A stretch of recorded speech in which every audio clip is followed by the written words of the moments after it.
একটা জিনিস খেয়াল করে দেখবেন দ্যাট এমন কিছু স্পিচ থাকে যেগুলো আমরা সবসময় আমাদের কাছে অনেক বেশি মেমোরেবল হয়ে থাকে, কিংবা আমরা অনেক দিন পর্যন্ত সেই স্পিচগুলো মনে রাখি।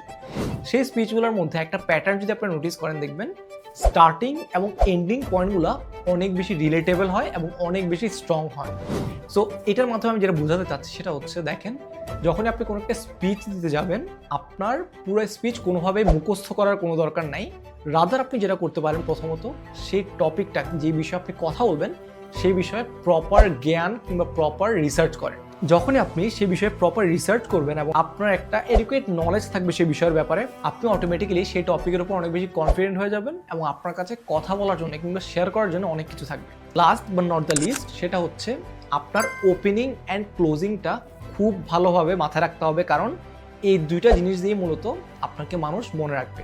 প্রথমত, আপনি যখন স্পিচটা ওপেন করবেন, সেই ওপেনিং দিয়ে মূলত আপনি মানুষের অ্যাটেনশনটা নিচ্ছেন, এবং যখনই আপনি একটা স্ট্রং এন্ডিং দিয়ে আপনার স্পিচটা আপনি শেষ করবেন, সেই স্পিচটা কিন্তু মানুষ অনেক দিন ধরে মনে রাখবে এবং সেই স্পিচটা একটা ভালো স্পিচ বলে আমরা বলতে পারি।